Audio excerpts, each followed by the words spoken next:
Stage पर पहुंच जाएं तो मेरे भाइयों समझ लीजिए ये कौम मर चुकी है, सांसें चल रही हैं, आईसीयू पर लेटी हुई है, वेंटिलेटर पर लेटी हुई है, और डॉक्टर इस कौम को कभी भी मरा हुआ घोषित कर सकता है। मौलाना जर्जीस उस कौम को समझाने आए हैं जो वेंटिलेटर पर लेटी हुई है। खंसा के कानों में जब ये खबर पहुंचती है, ये इत्तला होती है कि मेरे चारों बेटे जंग कादसिया में शहीद कर दिए गए। जिसके 2 भाई कत्ल कर दिए गए तो कैसे रो रही थी, लेकिन आज 4 बेटे मैदान जंग में शहीद हो गए। चलिए बात को मैं आगे बढ़ाता हूं। आज भी थोड़ी सी नसीहत करूंगा कि वक्त बिल्कुल ऐसा ही है। मेरे भाइयों, मुख्तलिफ अनावीन पर मुख्तलिफ खिताब आप सुन चुके हैं। जरूरत है हम अपने आमाल की इस्लाह करें। जरूरत है कि हम जो कर रहे हैं कोशिश करें कि वो इस तरह करें कि वो कबूल हो, और ये सोच कर करें कि ये जिंदगी हमारी और आपकी बहुत लंबी नहीं है, बहुत लंबी नहीं है। अभी मैं जामताड़ा गया था प्रोग्राम करने के लिए, ये 3 तारीख को, आज 7 है ना, 3 तारीख को जामताड़ा में प्रोग्राम था मेरा। उसी इलाके के एक जबरदस्त आलिम दीन मौलाना हमारे हम नाम थे जर्जीस सलफी, देखिए बेचारे उमरा करने गए, इसी साल रमजान में उमरा करने गए, बिल्कुल ठीक थे, और होटल में हल्का सा सीने में दर्द हुआ और अटैक पड़ा, और वहीं पर हार्ट अटैक हो गया और इंतकाल कर गए। कागजात पूरे किए गए और फिर उनको वहीं पर बकीउल गरकत के अंदर उनको दफन किया गया। क्या सोचा था कि मैं उम्रा करने जाऊंगा और वहां से लौटकर मैं अपने घर पे नहीं आ पाऊंगा, लेकिन यह भी नहीं सोचा था कि अगर हमारी मौत आएगी तो हम बकीउल गरकत के अंदर हम दफन किए जाएंगे। ये मौत है जिसका कोई वक्त नहीं। नबी अकरम ने जो 7 चीजें बताई कि इनके आने से पहले नेक अमाल में जल्दी कर लो, उन 7 चीजों में अचानक आ जाने वाली मौत भी है। वो मौतन मुजहिजा,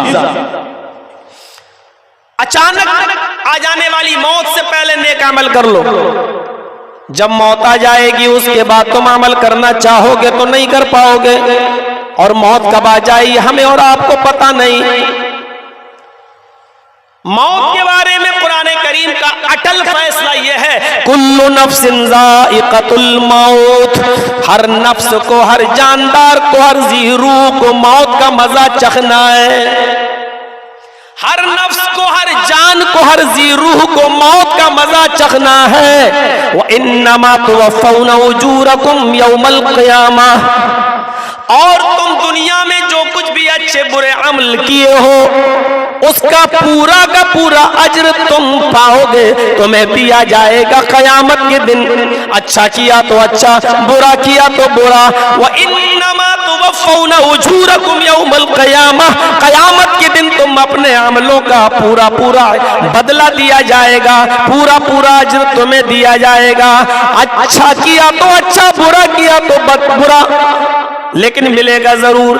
इसके बाद जो बताया वो काबिल गौर है, फमन ज़ुहज़िहा अनिन नारी व उदखिलल जन्नह, जो अपने अच्छे अमाल की वजह से जहन्नम से बचा लिया जाए और जन्नत के अंदर दाखिल कर दिया जाए, जो अपने अमाल हसना की बुनियाद पर जहन्नम से बचा लिया जाए और जहन्नम से जन्नत में दाखिल कर दिया जाए, फ़क़द फ़ाज़, वो कामयाब हो गया।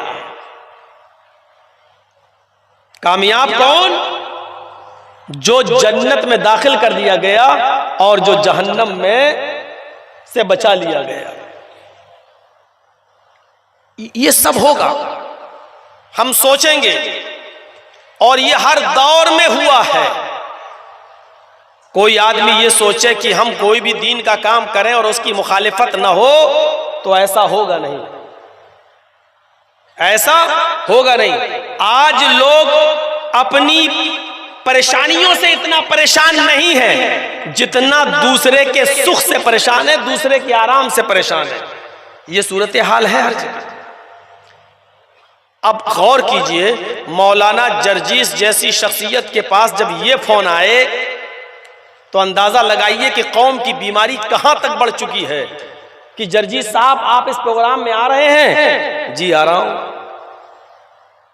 मौलाना साहब जलसे वाले आपको जो भी नजराना देंगे वो एक अलग बात है, हम आपको मना कर रहे हैं कि इस जलसे में मत आइए, हम ना आने का आपको 2 लाख रुपए देंगे।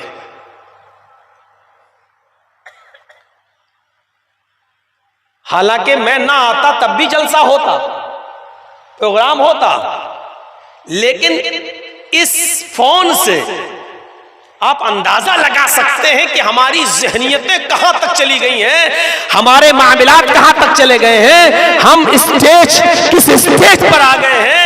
शादी ब्याह तो छोड़ो, मामलात तो छोड़ो, कारोबार तो छोड़ो, जब दीनी जलसे तक रोके जाने लगे और ये होने लगे कि आपको अगर वो 1 दे रहे हैं तो हम आपको 2 देंगे, आपको वो अगर 1.5 दे रहे हैं तो हम आपको 3 देंगे, आपको अगर वो 2 दे रहे हैं तो हम आपको 4 देंगे। आप इस जलसे में बताइए, जब हालात इस स्टेज पर पहुंच जाएं तो मेरे भाइयों समझ लीजिए ये कौम मर चुकी है, सांसें चल रही हैं, आईसीयू पर लेटी हुई है, वेंटिलेटर पर लेटी हुई है, और डॉक्टर इस कौम को कभी भी मरा हुआ घोषित कर सकता है और कह सकता है कौम मर चुकी है। ये मौलाना जर्जीस उस कौम को समझाने आए हैं जो वेंटिलेटर पर लेटी हुई है, जो आईसीयू पर लेटी हुई है। कहां है ईमान हमारे अंदर? कहां इस्लाम? वो तो मर चुका। कहां ईमान हमारे अंदर? वो तो खत्म हो चुका। हम तो वेंटिलेटर पर लेटे हुए हैं, हम तो ऑक्सीजन हासिल कर रहे हैं। जैसे ही गैस खत्म हुई, ऑक्सीजन खत्म हुई, हमारी रूह निकल गई, वेंटिलेटर की गैस खत्म हुई, हम गए इस दुनिया से। हमारी पोजीशन ये है, हम जिंदा नहीं है, हम जिंदा नहीं है, वेंटिलेटर पर लेटी हुई कौम है जो कभी भी मर सकती है, कभी भी जा सकती है। मौलाना जर्जीस मस्जिद में गए, देखते हैं मस्जिद में कूड़ा पड़ा हुआ है, थोड़ी सी गंदगी है। किसी ने कहा जर्जीस साहब मस्जिद की गंदगी साफ कर दो, झाड़ू ये रखी हुई है। जर्जीस साहब ने कहा मैं क्या तुम्हारे बाप का नौकर हूं, मैं क्यों करूं? ये काम तो इस मस्जिद के मुतवल्ली का है, मुतवल्ली को करना चाहिए। ये हमारी ज़हनियत है। वो मस्जिद का मुतवल्ली है, अच्छा करेगा या बुरा करेगा वो उसका हिसाब व किताब देगा। मस्जिद अल्लाह का घर है, तुमने गंदगी देखी है, तुम्हें झाड़ू उठाना चाहिए और अपने हाथ से अगर झाड़ू लगाकर उस मस्जिद की गंदगी को साफ कर देते हैं तो उस मुतवल्ली के घर को साफ नहीं कर रहे बल्कि अल्लाह के घर को आप साफ कर रहे हैं।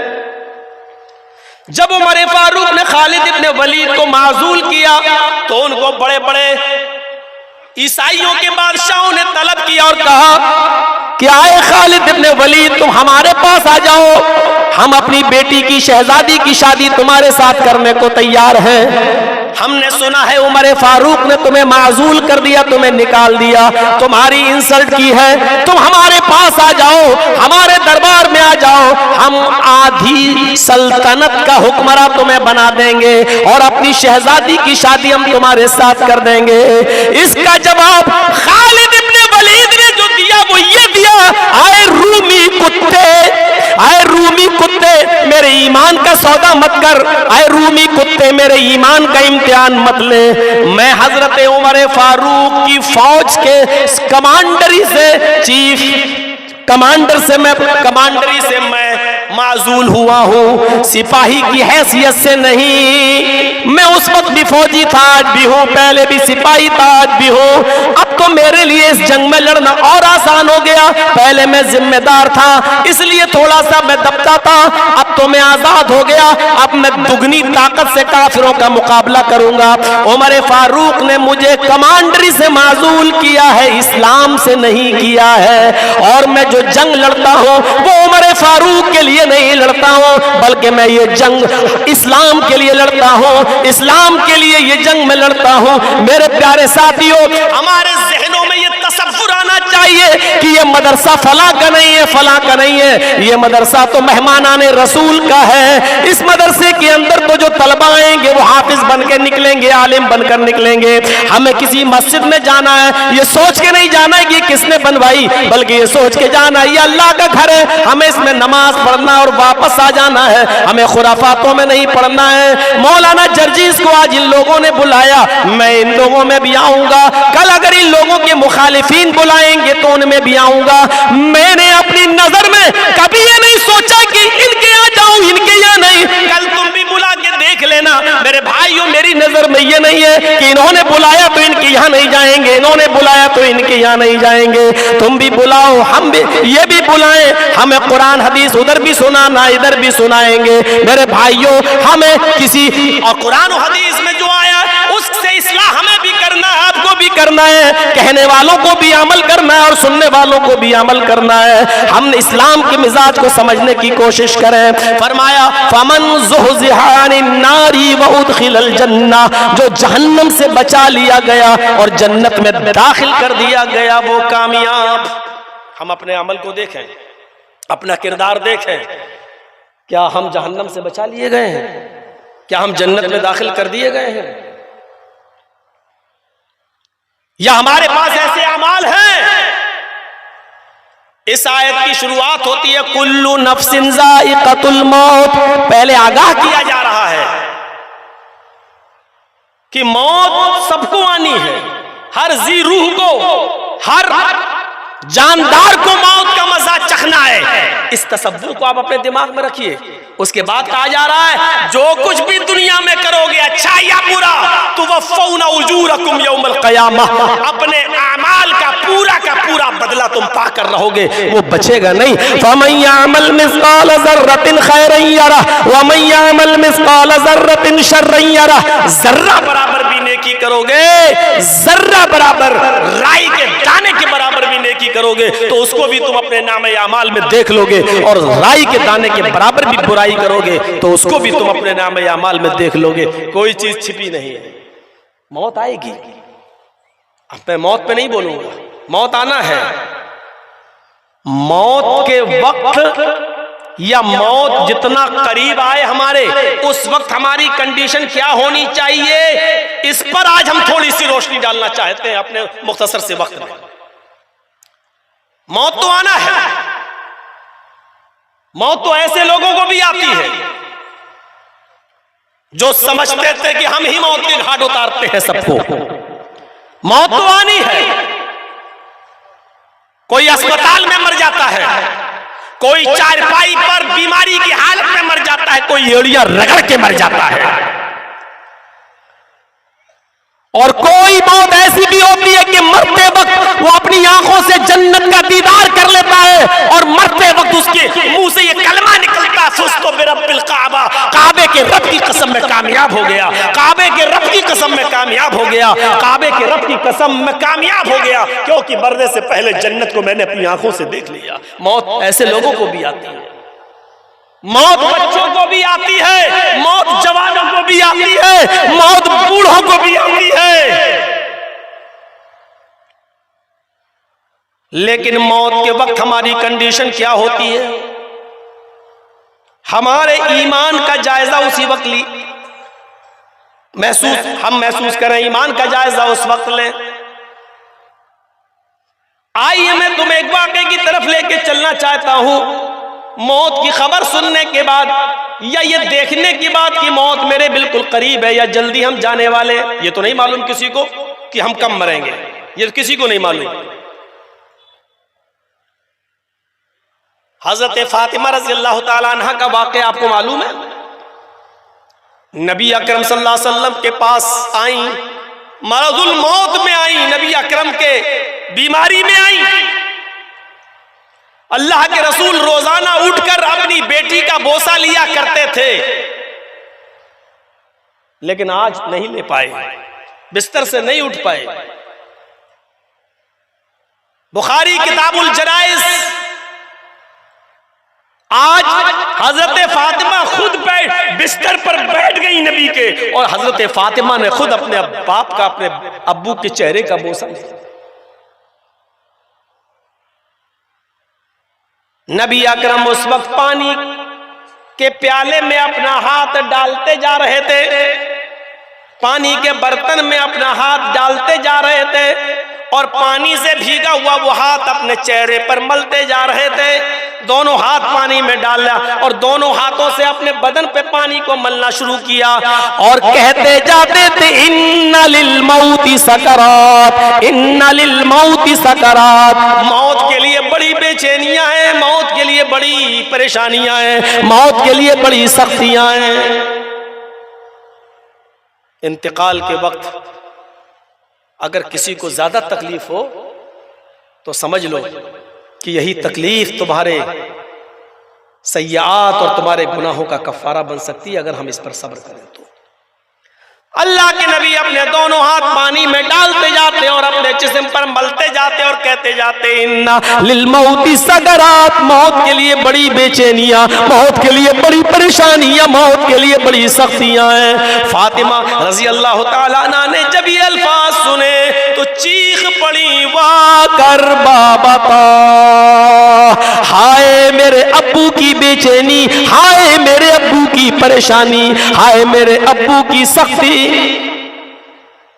अल्लाह के नबी ने अपनी बेटी के आंखों में आंसू देखे, अल्लाह के रसूल ने फातिमा को रोते हुए देखा, उनके आंखों में आंसू देखे तो हजरत फातिमा को फर्ते मोहब्बत में अपने सीने से लगा लिया, अपने गले से लगा लिया और कहने लगे, आए फातिमा, अभी अभी जिब्रील ने मुझे बताया है, अभी अभी मुझे खबर मिली है, आए फातिमा इस बात को अपने तक रखना, आए फातिमा आज के बाद तेरे बाप को कभी इतनी तकलीफ नहीं होगी, आज के बाद तेरे बाप को कभी इतनी सख्ती नहीं होगी, इतनी तकलीफ नहीं होगी। यानी ऐ फातिमा, जिब्रील ने मुझे बता दिया कि आज आपका आपके रब से मुलाकात का वक्त है। अपने अब्बू की जुदाई की खबर सुनी, अपने अब्बू की जुदाई की खबर सुनी तो और रोने लगी उनके आंखों में और आंसू आ गए, आंसुओं के कतरे नबी अकरम सल्लल्लाहु अलैहि वसल्लम के सीने पर पड़ी हुई चादर के ऊपर गिरने लगे। इतना रोई, अल्लाह के नबी सल्लल्लाहु अलैहि वसल्लम ने अपनी बेटी का सर पकड़ा और उनके कान में सरगोशी की, उनके कान में कुछ कहा, मेरी बेटी जो कह रहा हूं उसको अपने तक रखना, किसी को बताना नहीं, ठीक है। जब ये सरगोशी की तो मुस्कुराई, लेकिन अपने अब्बू की जुदाई के गम में फिर चेहरा बन गया रोने वाला।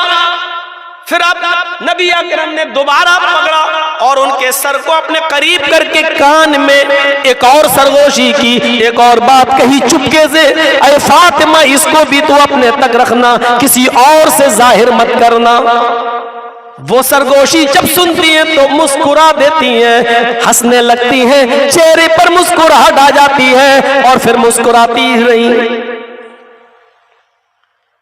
नबी अकरम सल्लल्लाहु अलैहि वसल्लम जब इस दुनिया से रुखसत हो गए, उसी दिन फजर और जोहर की नमाज के बीच में, फजर और जोहर के दरमियानी वक्त में जब चले गए इस दुनिया से, अल्लाह को प्यारे हो गए, तो उस वक्त हजरत फातिमा ने जरूर ये जुमले अदा किए थे, वाह कर बाबा तो मना जा बरब बंदा, हाय मेरे अब्बू, आपको आपके रब ने बुलाया और आपने उसकी दावत को कबूल भी कर लिया, आप चले भी गए।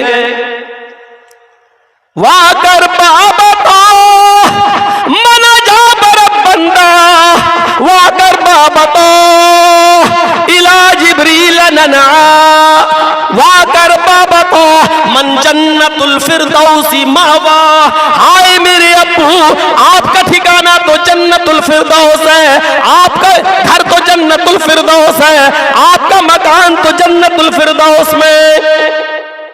ये तीन जुमले कहे, वाह कर बाबा तो मना जा बरब बंदा, हाय मेरे अब्बू आपको आपके रब ने बुलाया और आप चले गए, आपने उसकी दावत को कबूल कर लिया। वाह कर बाबा तो मन जन्नतुल फिरदौस मावा, हाय मेरे अब्बू आपका ठिकाना तो जन्नतुल फिरदौस है। वाह कर बाबा तो इला जिब्रील नना, हाय कुरान लेकर आएंगे। अब जिब्रील किसके पास वही लेकर आएंगे। अब जिब्रील आसमान से कुरान की आयतें किसके ऊपर नाजिल करेंगे। अब जिब्रील किसके पास आएंगे। मैं जिब्रील को मना कर देती हूँ, ओ जिब्रील अब ना आना, ओ जिब्रील अब इस दुनिया में तशरीफ न लाना। अब तुम किसके ऊपर कुरान लाओगे। साहिब कुरान ही नहीं रहा, साहिब कुरान ही नहीं रहा। जिस पर कुरान लाते थे वो इस दुनिया में न रहा, तो अब किसके ऊपर तुम कुरान नाजिल करोगे, किसके पास लेकर आओगे। नबी अकरम सल्लल्लाहु अलैहि वसल्लम के दफन के बाद, तजहीज़ो तकफीन के बाद, 2, 4, 5, 6 दिन गुजर जाने के बाद सारी बीवियां एक साथ बैठी हुई थीं। हजरत फातिमा भी वहां थीं। उन तमाम बीवियों ने, नबी की तमाम बीवियों ने फातिमा से कहा, अरे फातिमा, आज वो राज बता दो जो राज तुम्हारे कान में मोहम्मद रसूलुल्लाह ने कहा था। सरगोशी की थी। 2 मरतबा हमारी आंखों ने देखा कि नबी ने तुम्हारे कान में कुछ कहा, तुम हंसने लगी। फिर तुम थोड़ा सा चेहरा गमगीन हुआ तुम्हारा, थोड़ी देर के बाद फिर नबी ने तुम्हारा चेहरा पकड़ा, फिर तुम्हारे कान में कुछ कहा, फिर तुम हंसने लगी। वो क्या था। हजरत फातिमा फरमाती हैं, हाँ आज मैं बयान कर दूंगी, आज मुझे बताने में कोई हर्ज नहीं है, क्योंकि वो राज नबी अकरम सल्लल्लाहु अलैहि वसल्लम मेरे अब्बू की जिंदगी तक था। आपने कहा था फातिमा ये राज मेरी जिंदगी में किसी को मत बताना। मैंने जिंदगी में किसी को नहीं बताया, लेकिन आज तुम पूछ रही हो और उस हक का वास्ता दे रही हो जो हमारे और आपके दरमियान है, तो आज सुन लो। जब मैं परेशान थी तो नबी अकरम ने मुझे पकड़ा, मेरे सर को पकड़ा और मुझे अपने करीब किया और मेरे कान में ये जुमला फरमाया, फातिमा तुम मायूस क्यों होती हो। अरे मेरे जाने का वक्त करीब आ गया तो क्या हुआ, तुम परेशान क्यों होती हो, एक दिन तुम भी जन्नत में जाओगी। आए फातिमा, अभी अभी जिब्रील ने खुशखबरी दी है कि फातिमा से कह दो कि अल्लाह ताला ने फातिमा को फातिमतु सय्यदतु निसाई अहलिल जन्ना, अल्लाह ने फातिमा को जन्नत की तमाम औरतों का सरदार बना दिया। अल्लाह ताला ने फातिमा को जन्नत की तमाम ख्वातीन का सरदार बना दिया। जब मैंने सुना कि मैं भी जन्नत में जाऊंगी और जन्नत की तमाम ख्वातीन की मैं सरदार होंगी, मैं उनकी सरदार बना दी गई हूं, तो ये सुनकर मुझे मुस्कुराहट आ गई, मेरे चेहरे पर खुशी आ गई।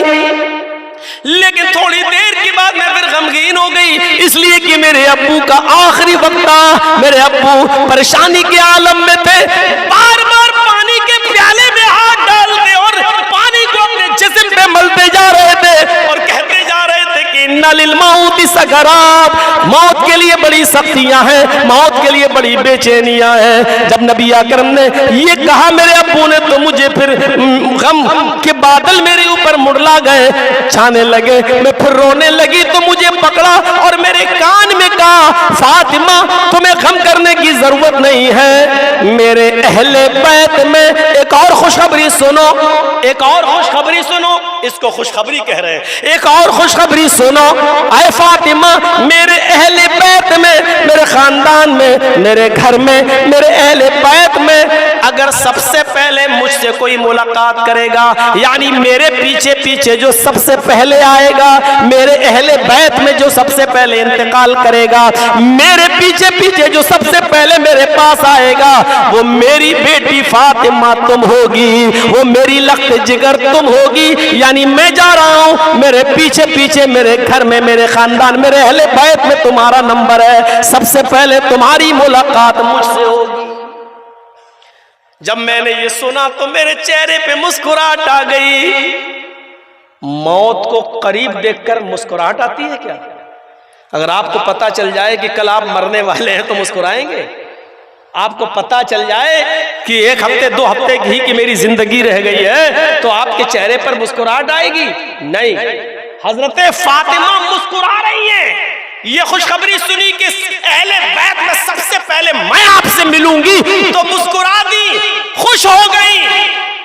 मोमिन की निशानी ये है, बाअमल मुसलमान की निशानी यह है कि जब वो मौत को अपने करीब देखता है तो उसको रंज और गम नहीं होता, बल्कि उसको खुशी होती है। अगर हमारे मौत के वक्त खुशी हो रही है तो यकीनन हमारा इस्लाम और हमारा ईमान हमारे अंदर से हिचकोले ले रहा है और गवाही दे रहा है कि तुम्हारे अंदर ईमान है, इसलिए कि तुम्हें अपने रब से मुलाकात की जल्दी है, खुशी है।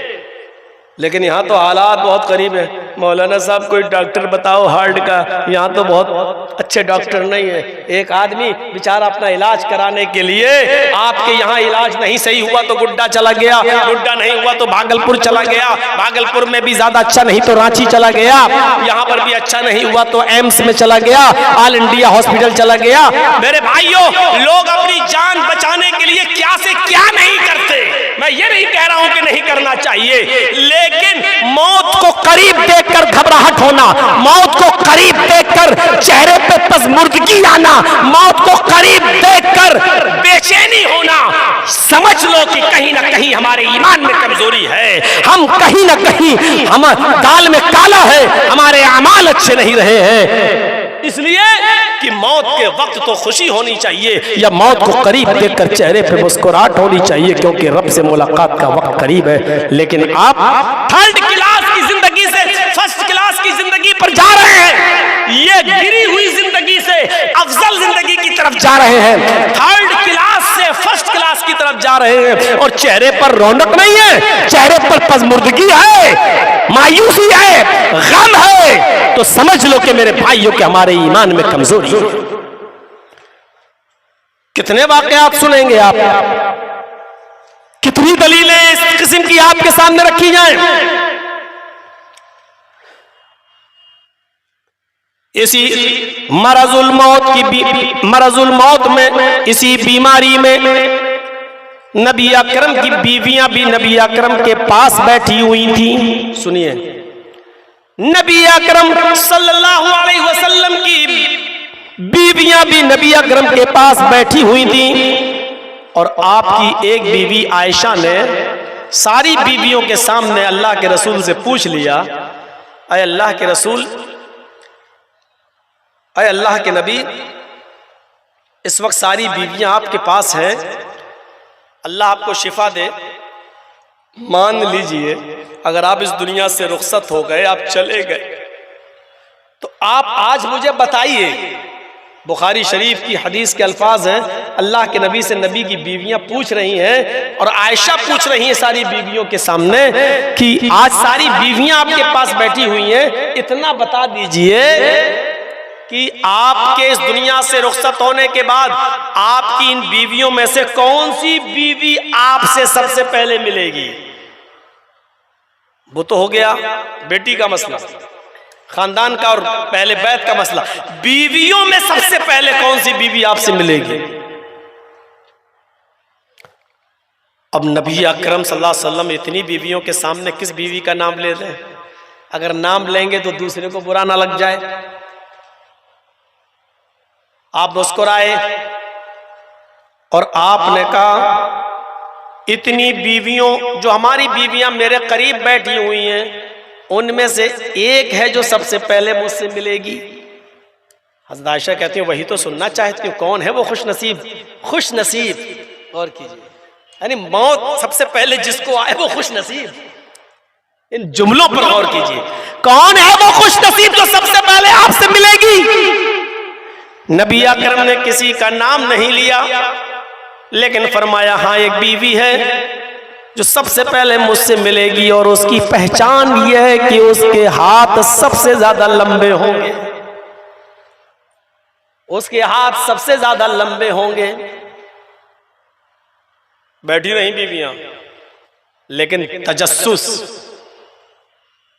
पता चले। थोड़ी देर के बाद हजरत आयशा ने इशारा किया सबको इधर आओ, दूसरे कमरे में आओ, दूसरी तरफ आओ। सारी बीवियां नबी को छोड़कर थोड़ी देर के लिए दूसरे रूम में चली गई, दूसरी जगह चली गई, किसी दूसरी बीवी के हुजरे में बैठ गई। हजरत आयशा एक लकड़ी ले आई कि चलो हाथ नापते हैं किस बीवी का हाथ सबसे ज्यादा लंबा है। सारी औरतों के, सारी बीवियों के हाथ मापे जाने लगे।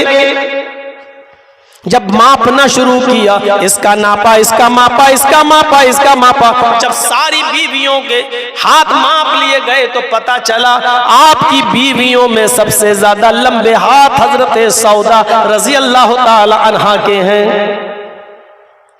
सारी बीवियां मुबारकबाद देने लगी, आए सौदा तुझे मुबारक हो, आए सौदा तुझे मुबारक हो, तेरे हाथ सबसे ज्यादा लंबे हैं। और अल्लाह के नबी ने फरमाया जिसका हाथ सबसे ज्यादा लंबा होगा वो मुझसे सबसे पहले आकर मिलेगी, वो मेरे पास सबसे पहले आएगी। आए सौदा तुझे मुबारक हो, तुझे हमारे शौहर, तुझे हमारे पैगंबर जनाब मोहम्मदुर रसूलुल्लाह की कुर्बत सबसे पहले मिलेगी, तू सबसे पहले नबी के पास जाएगी।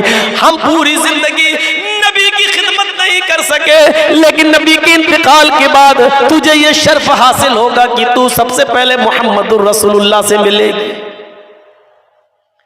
हजरत सौदा ने कहा ज़ालिका फ़ज़लुल्लाह, ये तो अल्लाह का फजल है। नबी ने जो कहा, अब मेरे ही हाथ सबसे ज्यादा लंबे निकले, यानी वो भी गुमान करने लगी, वो भी सोचने लगी मेरे हाथ लंबे हैं तो मैं ही सबसे पहले जाऊंगी। भाई नबी ने कहा जिसके हाथ सबसे ज्यादा लंबे होंगे। हजरत सौदा यही आस लेकर जीती रही कि मेरी मुलाकात नबी से सबसे पहले होगी।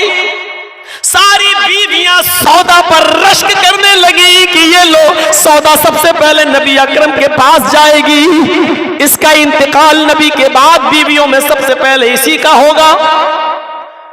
लेकिन हदीस की किताबें और सीरत की किताबें बताती हैं कि जब नबी की बीवियों में से इंतकाल का नंबर आया तो सबसे पहले जिस बीवी का इंतकाल हुआ वो हजरत सौदा नहीं थी। अल्लाह के नबी की बीवियों में सबसे पहले जिस बीवी का इंतकाल हुआ उसका नाम था ज़ैनब बिन्त जहश।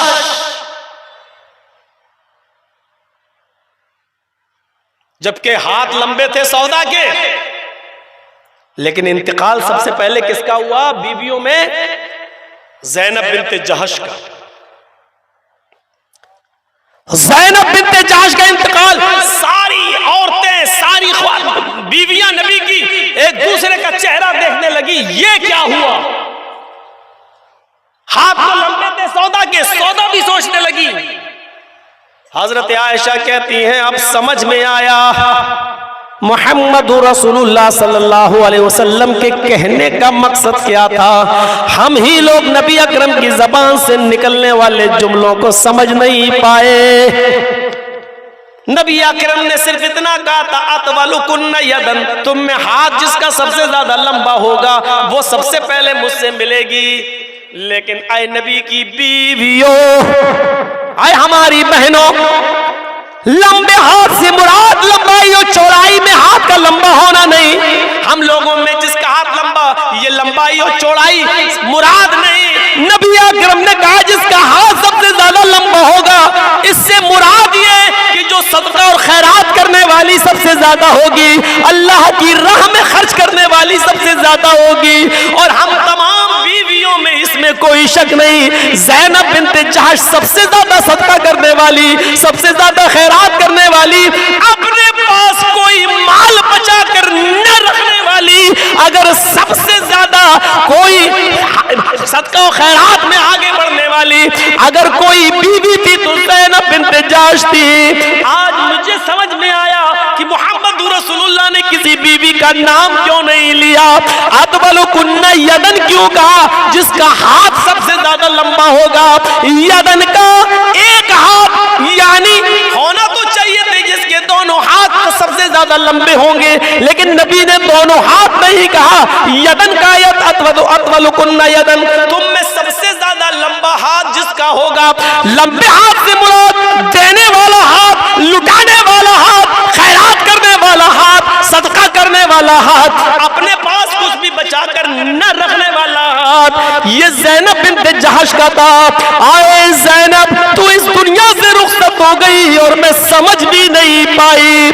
हम लोग इस बात को समझ भी नहीं पाए कि मोहम्मद रसूलुल्लाह के कहने का मकसद ये था ये पूरा वाकया बयान करने का मकसद सिर्फ ये है कि जब अल्लाह के रसूल ने कहा कि जिसका हाथ लंबा होगा वो सबसे पहले मुझसे मिलेगी, ये सुनकर जब हाथ नापे गए तो सौदा का हाथ सबसे ज्यादा लंबा निकला, तो सब सौदा को मुबारकबाद देने लगी कि तू कितनी खुशनसीब है कि तेरी मुलाकात नबी से सबसे पहले होगी। और सौदा भी हंसने लगी और सोचने लगी, चलो ये तो अल्लाह का फजल है जो मुझे मिल गया, मैं नबी की पूरी जिंदगी खिदमत नहीं कर सकी, चलो इंतकाल के बाद सबसे पहले बीवियों में मेरा इंतकाल होगा, मैं नबी से मिलूंगी। यानी मौत को करीब देख रही है और मौत को अपने करीब जान रही है तो खुश हो रही है। ये मोमिन की अलामत है, ये मोमिन की निशानी है। मोमिन वो होता है मेरे भाइयों, मौत अपने करीब देखता है तो वो खुश होता है। जैसे सुमैया,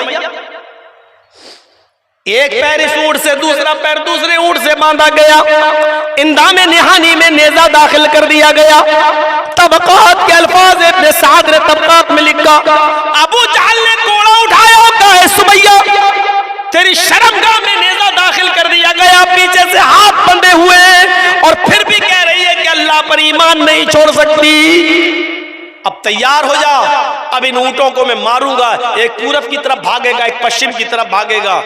बोल अब क्या कहती है? सुमैया ने नजरें आसमान पे डाली, फिर नजरें जमीन पर डालकर अबू जहल को मुखातब करके कहती है, आए अबू जहल, काबे के रब की कसम, अगर मेरे हाथ खुले होते तो ये कोड़ा उठाकर मैं तेरे हाथ में दे देती। पकड़, मार इन ऊंटों को, मार इन ऊंटों को।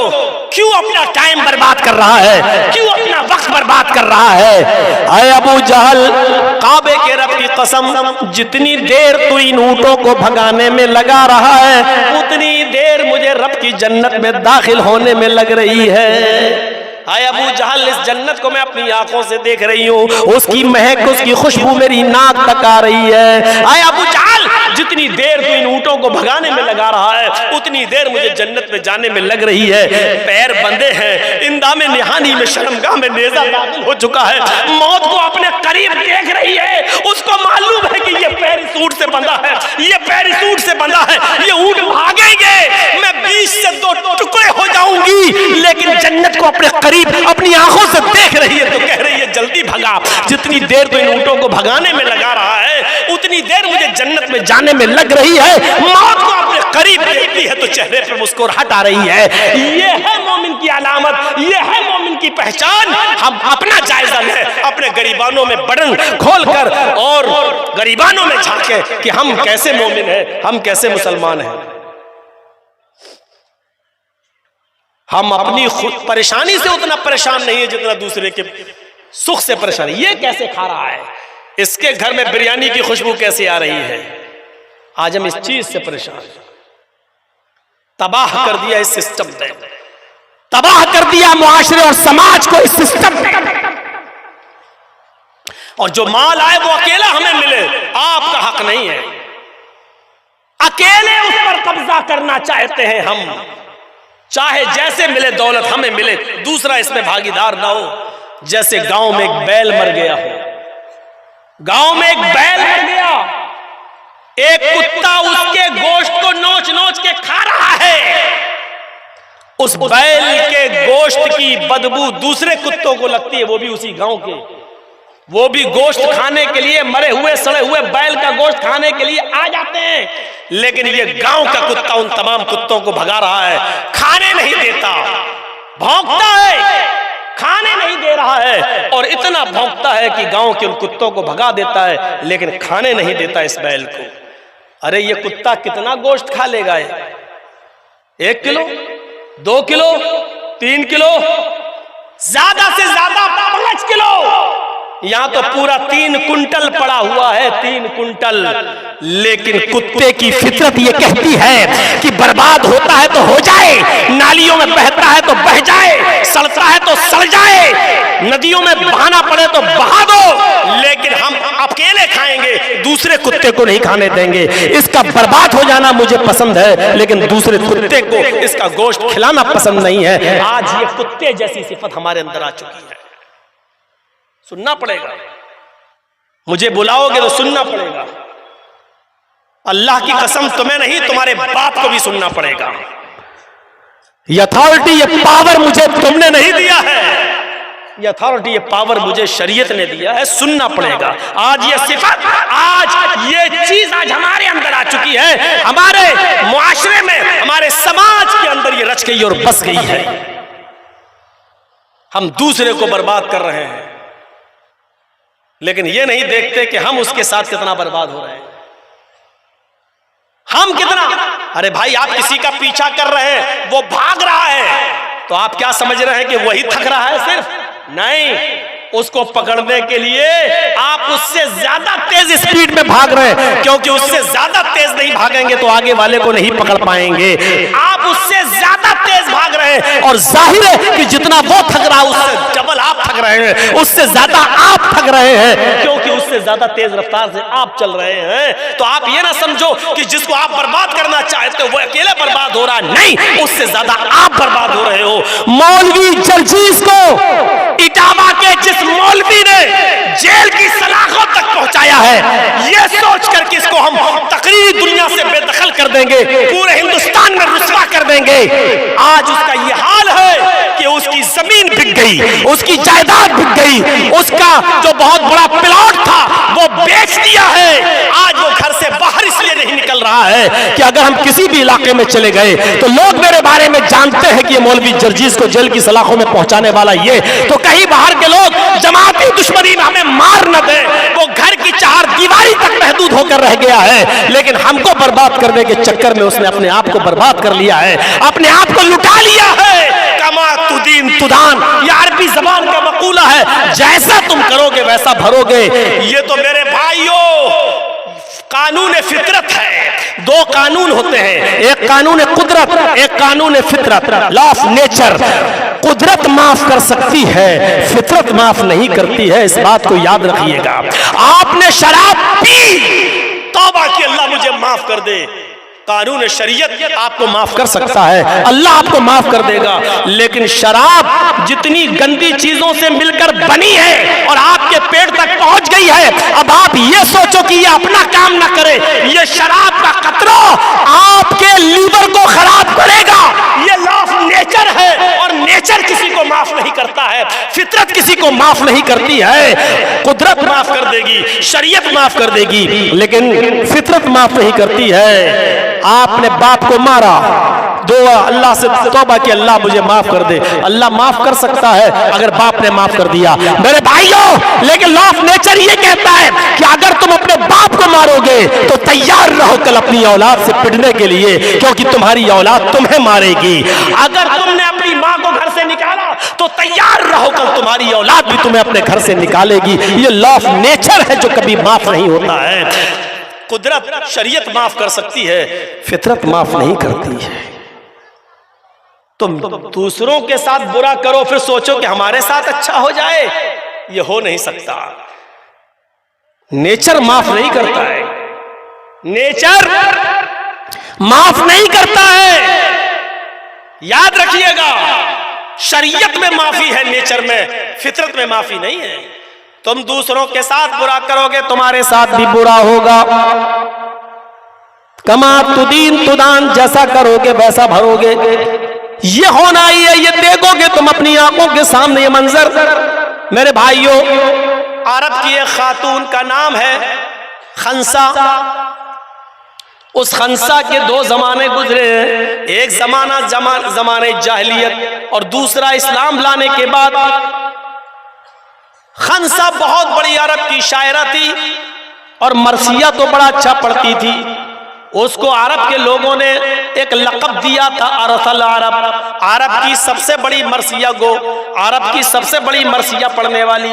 किसी की मौत पर वो ऐसा मरसिया पढ़ती थी कि हर आंख में आंसू आ जाया करता था। वो इस मरसिया पढ़ने में बड़ी माहिर थी, उसको लोगों ने लक़ब दिया था अरसल अरब, अरब की सबसे बड़ी मरसिया पढ़ने वाली। उसके ऊपर दो जमाने गुजरे। सन 8 हिजरी में वो इस्लाम लाई। 8 हिजरी से पहले वो इस्लाम के अंदर नहीं थी। 8 हिजरी से पहले वो इस्लाम के अंदर नहीं थी। 8 हिजरी के बाद वो इस्लाम, 8 हिजरी में वो इस्लाम लाती है। 8 हिजरी से पहले का उसका जमाना देखो और 8 हिजरी के बाद का उसका एक जमाना देखो। इन दोनों जमानों को मैं आपके सामने रखना चाहता हूँ, बड़े गौर से सुनना। बड़ा दर्द भरा मंजर है, बड़ा दर्द भरा। मेरे भाइयों, आपको ये वाक़या सुनाने जा रहा हूँ। हजरत खंसा, जमाने जाहिलियत का दौर देखो उसका। उसके 2 भाई थे, एक भाई का नाम था मुआविया, एक भाई का नाम था सख्र। एक भाई का नाम था मुआविया और एक भाई का नाम था सख्र। दुश्मनी अरब के अंदर जमाने जाहिलियत में बहुत थी। एक एक रोटी और एक एक बोटी के लिए एक दूसरे को कत्ल कर दिया करते थे। एक एक रोटी और एक एक बोटी के लिए एक दूसरे को मार दिया करते थे। अरब के अंदर जहालत का बड़ा दौरा था। जमाने जाहिलियत की बहुत सी चीजें ऐसी हैं जिनको बयान करने में भी मेरे भाइयों अजीब सा लगता है। एक ही औरत से कई मर्द हम बिस्तर होते थे। जब बच्चा पैदा होता था तो वो सबको बुलाती थी और अपना बच्चा जिसकी गोद में रखना चाहती थी ये उसी का बेटा माना जाता था, ये बच्चा उसी का बेटा और वो उसका बाप माना जाता था। फिर जितने लोग मिले उनको छोड़ दिया जाता था और ये औरत उस आदमी के पास चली जाती थी, उसकी बीवी बन जाती थी। जबकि मिलने वाले उससे बेशुमार लोग होते थे, लेकिन बच्चा जिसकी गोद में ये औरत रख दे बस उसी को इसका पति माना जाता और ये बच्चा उसी का माना जाता और ये उसकी पत्नी बीवी मानी जाती। अजीब अजीब हालात थे जमाने जाहिलियत के। जमाने जाहिलियत में कौमी असलियत और कौमी दुश्मनी की वजह से इसके एक भाई को कत्ल कर दिया गया, मुआविया को मारा गया। मुआविया मर गया। खंसा अपने भाई की याद में पागल सी हो गई, रो रो के गाती थी, बाजारों में फिरती थी, बाल खोले खोले जाती थी, गोया के पागल सी हो गई। दूसरे भाई ने, सख्र ने अपने भाई मुआविया का बदला लेने के लिए कमर कसी और ऐलान कर दिया कि मैं अपने भाई मुआविया की मौत का बदला लूंगा। लेकिन कौम के लोग भी बड़े चौकन्ना थे, होशियार थे। उन्होंने मौका पाकर घात लगाकर बैठे और मौका पाकर कभी सख्र को भी कत्ल कर दिया, सख्र को भी मौत की घाट उतार दिया। और सख्र की मौत के बाद तो इसका बड़ा पागलपना सा हो गया। दोनों भाई इस दुनिया से चले गए। ज़माने जाहिलियत की बात बताता हूं, अभी 8 हिजरी से पहले की बात है। दोनों भाई मार दिए गए, कत्ल कर दिए गए। और खंसा अपने दूसरे भाई सख्र की मौत के बाद ये शेर पढ़ती रहती थी, गुनगुनाती थी, मरसिए का ये शेर गाती रहती थी। युज़क्किरुनी तुलू शम्सी सखरा अज़कुरुहु लिकुल्लि गुरूब शम्सिन। ये शेर पढ़ा करती थी, उसके बाद उसने कोई दूसरा शेर नहीं बनाया। बस जब भी सूरज निकलता तो कहती युज़क्किरुनी तुलू शम्सी सखरा, आए सूरज तू क्यों तुलू होता है जब तू निकलता है, जब तू चमकता है, जब तू पूरब से नमूदार होता है तो मुझे सख्र की याद आ जाती है। तेरा तुलू होना, तेरा चमकना मुझे सख्र की याद में बेचैन कर देता है, तेरा निकलना मुझे सख्र की याद दिला देता है।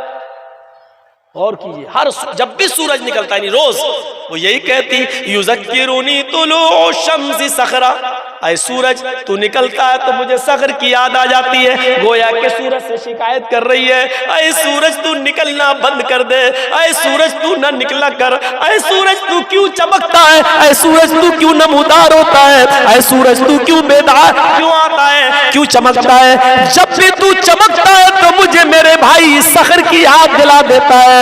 आए सूरज इससे तो अच्छा है कि तू निकला ही न कर, ताकि मैं कुछ याद तो भुला सकूं अपने भाई को।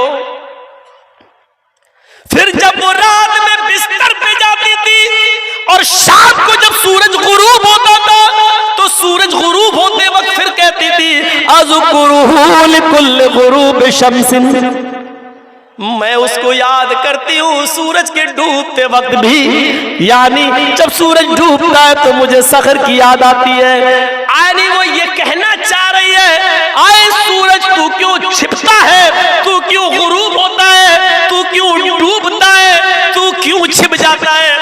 क्योंकि जब भी रात आती है तो मुझे सखर की याद आ जाती है। यानी सूरज निकले तो सखर की याद, सूरज गुरूब हो तो सखर की याद। इस शेर का शॉर्टकट में मतलब ये हुआ कि मैं रातों दिन सखर को याद करती हूँ। कोई दिन ऐसा नहीं जाता कि मुझे सखर की याद न जाती हो, आती हो, और कोई रात ऐसी नहीं होती कि मैं सखर को याद न करती हूँ। युज़क्किरुनी तुलूउ शम्सी सखरा अज़कुरुहु लिकुल्लि गुरूब शम्सिन। आए सूरज तेरा चमकना मुझे सखर की याद दिला देता है, आए सूरज तेरा छिपना भी मुझे सखर की याद दिलाता है। इस शेर से अंदाजा लगा सकते हैं कि खंसा का क्या हाल था, कितना वो अपने भाई को याद करती थी। उनकी मौत, भाइयों की मौत खंसा के ऊपर बिजली बनकर गिर गई थी। लेकिन यही खंसा जब सन 8 हिजरी में इस्लाम लाती है, इसके शौहर का इंतकाल हो जाता है, अपने 4 बच्चों की परवरिश अकेले दम पे करती है। भाई मार दिए गए, भाई पहले ही से कत्ल कर दिए गए, अकेले दम पर अपने 4 बच्चों को पालती है। आज 16 हिजरी है, 8 साल के बाद 16 हिजरी को हजरत उमर फारूक कादसिया की जंग में जा रहे हैं।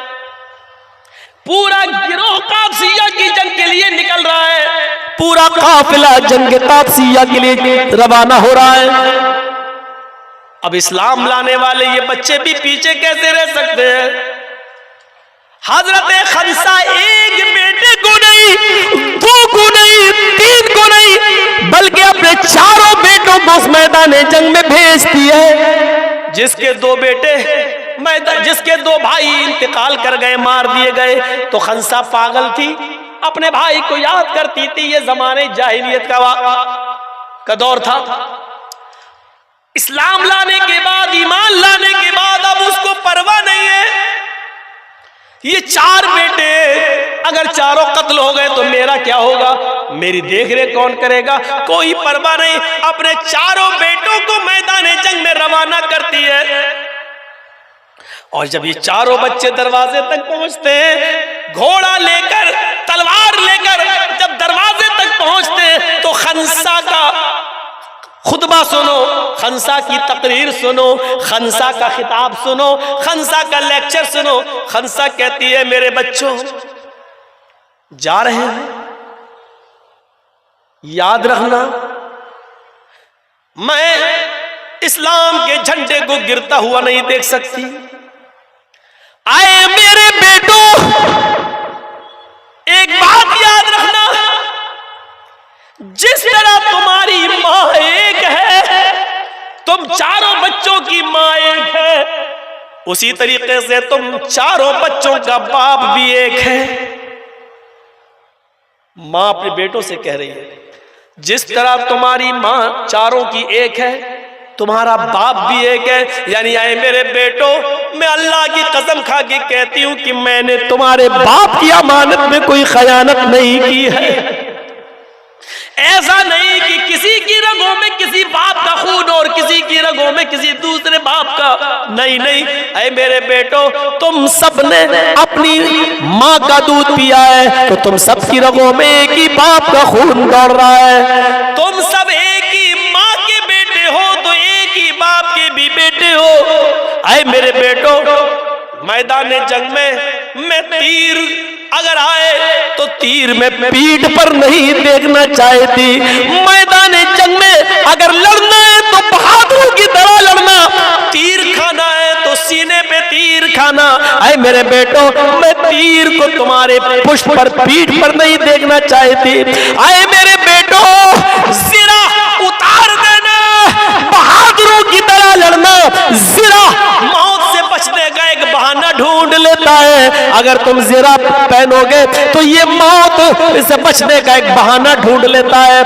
मेरे बेटो, ज़रा इंसान को पुरएतिमाद बना देती है कि अब मुझे मौत नहीं आएगी, इसलिए मेरे बेटो ज़रा फेंक देना और हिम्मत से लड़ना। आज यहाँ नहीं तो कल क़यामत के दिन जन्नत के दरवाजे पर तुम्हारी माँ तुम्हारा इंतजार करेगी। अपने चारों बेटों को लेक्चर देकर खिताब करके भेज दिया। ये चारों बच्चे मैदान जंग में गए। एक बेटा मैदान जंग में कत्ल हो गया, दूसरे बेटे ने तलवार संभाली, दूसरा बेटा मैदान जंग में शहीद हो गया, तीसरे ने मोर्चा संभाला और तीसरा बेटा भी मैदान जंग में शहीद हो गया, चौथे ने मोर्चा संभाला और चौथा बेटा भी लड़ते लड़ते मैदान जंग में शहीद हो गया।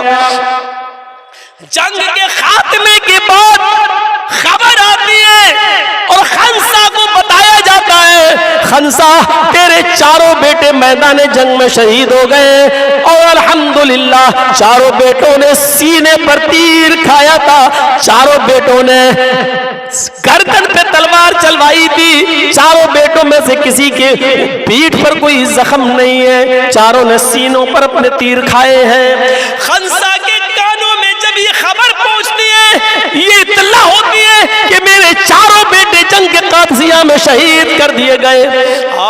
जिसके दो भाई कत्ल कर दिए गए तो कैसे रो रही थी, लेकिन आज चार बेटे मैदान जंग में शहीद हो गए तो आज कैसे मुस्कुरा रही है। ईमान नाम है मुस्कुराने का, मौत को करीब देखा तो मुस्कुराती है। मेरे भाइयों, जो औरत अपने भाइयों के मौत पर, उनके कत्ल पर कहती थी युज़क्किरूनी तुलूउ शम्सी सखरा अज़कुरुहु लिकुल्लि गुरूबि शम्सिन, आज वही औरत अपने चारों बेटों की शहादत पर क्या पढ़ रही है? अल्हम्दुलिल्लाहिल्लज़ी शर्रफनी बिक़त्लिहिम, अल्हम्दुलिल्लाहिल्लज़ी शर्रफनी बिक़त्लिहिम। तमाम तारीफें उस अल्लाह के लिए, तमाम तारीफें उस अल्लाह के लिए जिसने मुझे मेरे बेटों की शहादत से मुझे मुशर्रफ फरमाया है, मुझे इज्जत बख्शी है और मेरे चारों बेटों की शहादत को उसने इस जंग में कबूल फरमा लिया है। मेरे भाइयों, ये होती है अहले ईमान की निशानी। वो मौत और मौत को अपने करीब देखता है तो चेहरे पे मुस्कुराहट। हजरत खंसा ने देखा कि मेरे बेटे शहीद हो गए तो वो मायूस नहीं हुई, उसकी आंखों में आंसू नहीं आए, बल्कि हंसते हुए कहती है ये तो अल्लाह की हम्द व सना है, तारीफ है कि उसने मेरे बेटों को शहादत नसीब फरमाई। मेरे बेटों ने थर्ड क्लास से फर्स्ट क्लास की तरफ सफर किया है। तो मेरे भाइयों, मौत फमन ज़ुहज़िहा अनिन नारी व उदखिलल जन्ना, जो जहन्नम से बचा लिया जाए और जन्नत में दाखिल कर दिया जाए, फ़क़द फ़ाज़, वो कामयाब हो गया, वही कामयाब है। मौत को कामयाब बनाओ और मौत कामयाब तभी बनेगी जब मौत के वक्त हमारे चेहरे पे मुस्कुराहट हो और हम ये सोचे कोई बात नहीं, आज हम इस दुनिया से जा रहे हैं तो अपने रब के पास जा रहे हैं। और ये वही आदमी मुस्कुरा सकता है जिसका ईमान मजबूत हो, जिसने दुनिया में अच्छे अमल किए होंगे, वही मौत के वक्त घबराएगा नहीं, वो मौत के वक्त बेफिक्र होगा। इसलिए मेरे भाइयों, इस दुनिया में अमाल सालिहा करो, वरना मौत तो आएगी ही, चाहे अमल अच्छे करो या बुरे। आइनामा तकूनु युद्रिकुमुल मौत वलौ कुंतुम फी बुरूजिम मुशय्यदा, बड़े बड़े किलों में चले जाओ, बड़े बड़े महलों में छिप जाओ, मौत तुम्हें उधर भी आ पकड़ेगी, मौत तुम्हें उधर भी अपने शिकंजे में ले लेगी, मौत तुम्हें उधर भी कस लेगी, तुम्हें अपने शिकंजे में ले लेगी। मरना तो है ही, इसलिए मौत आए तो ऐसे आए कि हमारे चेहरे पर मुस्कुराहट हो और हम रब की मुलाकात के लिए तड़प रहे हो कि अल्लाह बस मेरी तेरी तुझसे मुलाकात का वक्त करीब है और उस वक्त हमारे चेहरे पर खुशी हो। तो ये है असली मौत। मौत को कामयाब बनाइए। 3:30 बज चुके हैं मेरे भाइयों, वक्त फजर करीब है और हम सबको अब मौत के ऊपर तकी सुनने के बाद वजू बनाना चाहिए, अपने अमले स्वाले की तैयारी करना चाहिए, फजर की नमाज को जमात के साथ पढ़ने की कोशिश करनी चाहिए। हम अल्लाह से दुआ करते हैं कि बारे इलाह हमारी खताओं को माफ़ फरमा दे और जो हमने आज ये खिताब किया है बारे इलाह, इससे हमारे ईमान में इजाफा फरमा दे और हमें जब तक जिंदा रख इस्लाम पर जिंदा रखना और जब हमारा खात्मा हो तो ईमान पर हमारा खात्मा फरमाना। वमा अलैना इल्लल बलागुल मुबीन व आखिरु दाअवाना अनिल हम्दुलिल्लाहि रब्बिल आलमीन। अस्सलामु अलैकुम व रहमतुल्लाहि व बरकातुहू।